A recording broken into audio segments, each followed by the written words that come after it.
Did you know that the quality of your social connections might just be the key to a healthier, happier, and even longer life? It's not just about staying busy, it's about staying connected. And yet, building and maintaining those connections can sometimes feel harder than it should. Why are they so important? And how can we nurture relationships at any stage of life? Stick around, because I've got 5 tips for you that could make all the difference. I'm Irian Olofse, living in the picturesque village of Vermont in Hermanus, South Africa's stunning Western Cape province. So whether you're preparing for retirement or navigating any major life change, join me as we explore how to make the most of this new chapter, turning it into a period of growth, joy, and contribution. Welcome back. Today I'm diving into something that could drastically improve your well-being, your social connections. Let's start with a personal story to give you a bit of context. When my wife Tilba was battling cancer, she always told me how blessed she felt to have her close friends. Some of these friendships dated back to primary school, and even though we didn't see them often, those connections were always there. She felt this powerful sense of support even when no one was physically around. Just knowing they were a phone call away made all the difference. This reminds me of a fascinating study by Aaron Antonovsky on resilience. He found that it's not just the act of reaching out, but knowing that support is there when you need it, that builds resilience. Tilba's experience echoed that. Now, if you're someone who prefers to handle things on your own, maybe it's time to rethink that. As Milner's Winnie the Pooh wisely said, you can't stay in your corner of the forest waiting for others to come to you. You have to go to them sometimes. Before we jump into the tips, let me clarify a couple of things. This isn't about whether you have a few close friends or a wide circle. Both types of social connections have value. And this isn't a how-to on making new friends, although I will touch on that. Today is more about strengthening the relationships you already have and recognizing how these connections affect your overall well-being. First up, emotional well-being. How are you feeling right now? Ever notice how much better you feel after chatting with a friend?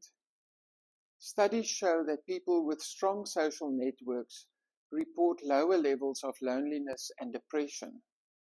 Life can get tough, whether you're dealing with a move, the loss of a loved one, or transitioning into a new phase of life like retirement.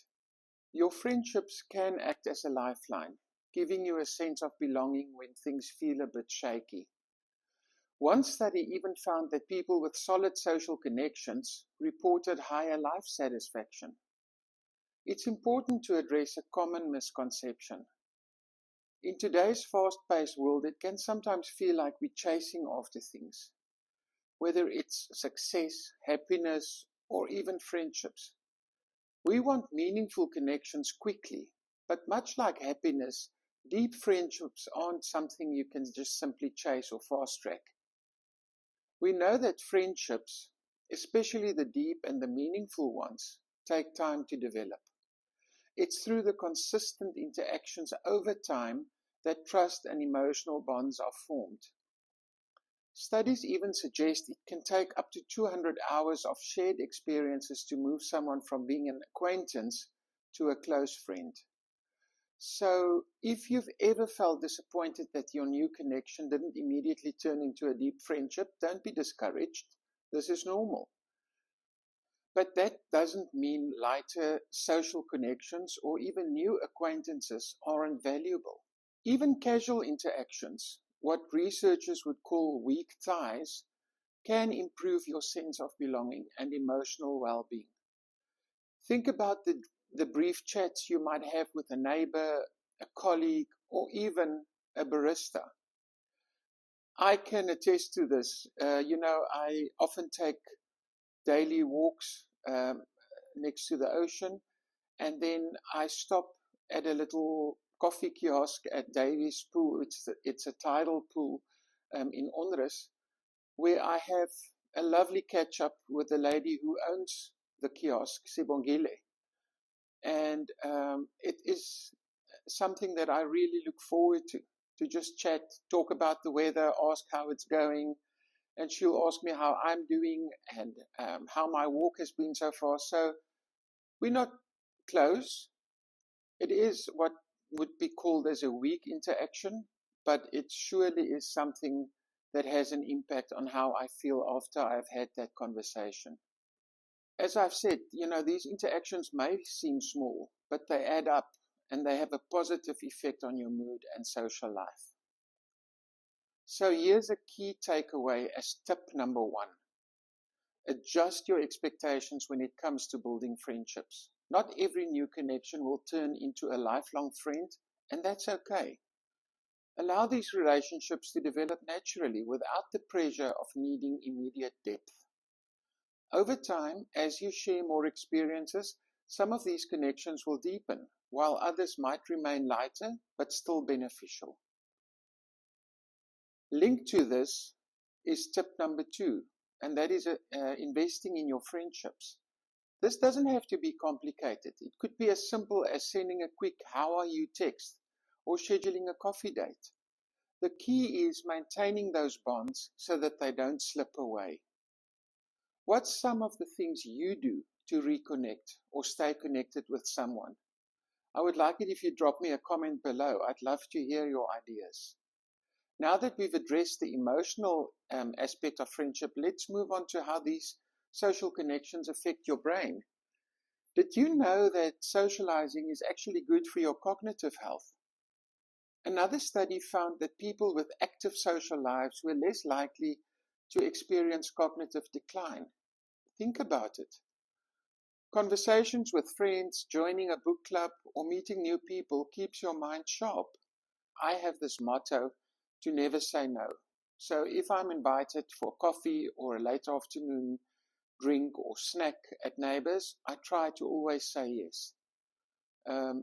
Not only is it good to get out of the house, but if your neighbors are anything like mine, you certainly need a sharp mind to come back to some of those comments being made. And it just gives rise to a lot of laughter and bantering all along. So here is tip number 3. Get involved in social activities.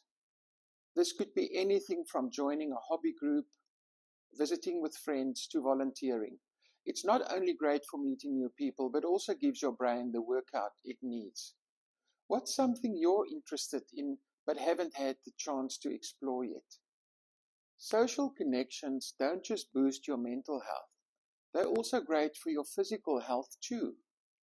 A major study found that people with strong social connections had a 50% higher chance of living longer than those who are isolated. It's incredible, right? Your relationships can motivate you to stay active, whether it's going for a walk with a friend or joining a community sports event. This brings us to tip number 4. Combine socializing with physical activity. Go for a walk in the park or at a school sports ground or next to the ocean, depending on where you live and where it's safe to do so. Attend a yoga class or organize a group hike. Not only is it fun, but it's a sustainable way to stay active. Do you have a favorite activity that you'd like to do along with friends?